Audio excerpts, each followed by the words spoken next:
Hey everybody, it's Ann Kaplan from Mommy.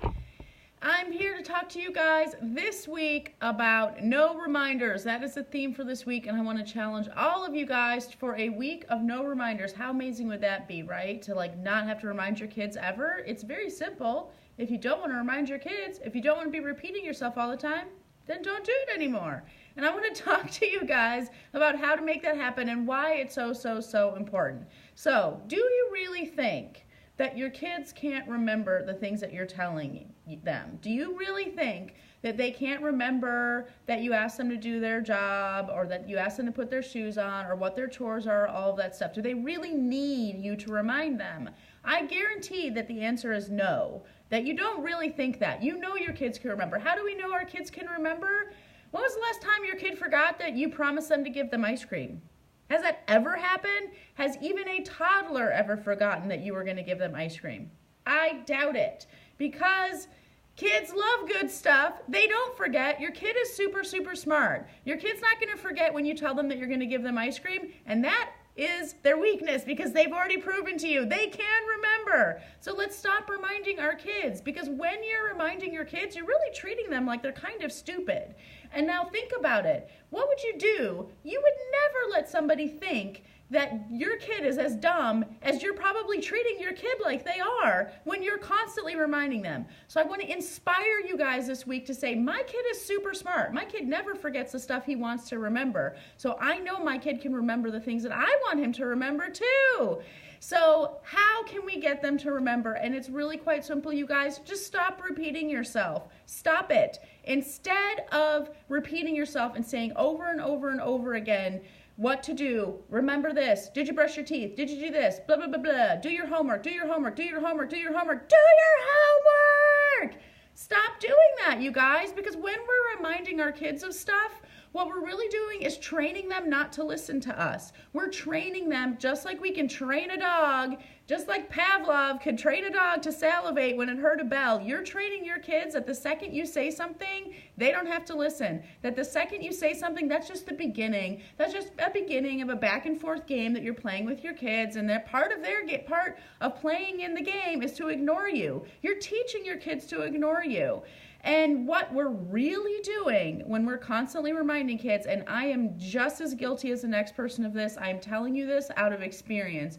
What are you doing? It's because you don't want to get up. You don't want to get up off your butt and discipline your kids and do the hard thing of walking your kid to timeout or consequencing your kid or whatever. So what do? We sit on our butts and we just say, put your shoes on. You guys, did you put your shoes on? Come on, put your shoes on. Put your shoes on. Oh my God, how many times do I have to say put your shoes on?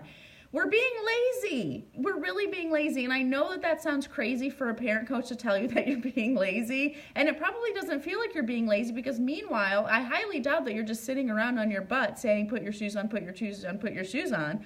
I bet that you're running around the house getting stuff done and getting ready to leave or doing whatever you need to do, and constantly repeating yourself and saying get your shoes on, get your shoes on, get your shoes on, or whatever it is. But you are being lazy, because what really is going to work for your kids is to say them something one time. Stop yourself, do the hard thing. Do not remind your kid. Do not say it again. You said it once. And then the hardest thing that comes after that is to stop what you're doing when what you've asked to get done doesn't get done. Stop what you're doing. Walk over to your child and take the disciplinary action. That takes more work than it does to repeat yourself.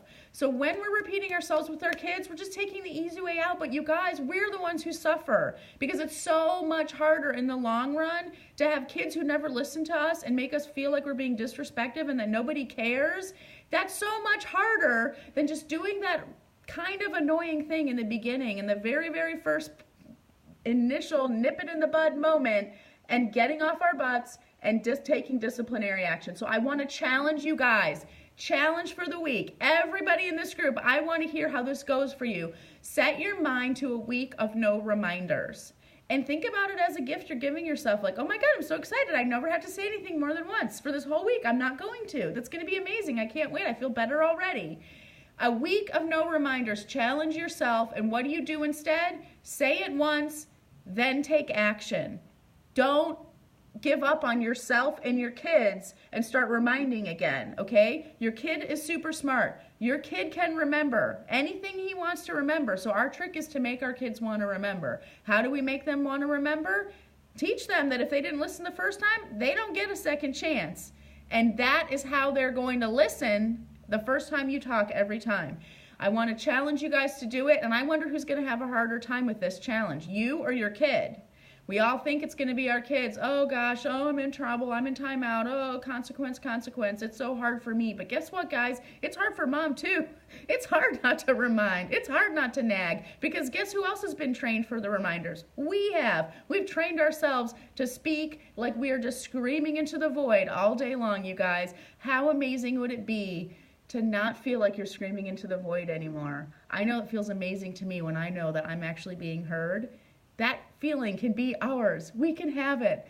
Go for it, you guys, this week. I'm going to be giving you tips all week long on how to stay true, keep up with the challenge, no reminders. We're going to talk about how not reminding your kids is going to make it so that the anger level in your house is practically zero. How awesome would that be? We're going to talk about that this week. We're going to talk about all the things that you learn when you challenge yourself to a week of no reminders. And we're going to talk about what to do instead. What to do instead of reminding. What can we do? And it's really quite simple, just like we talked about today, you guys. Have an amazing week. I'll be talking to you all week long. No reminders, no reminders. You can do it. Bye, guys.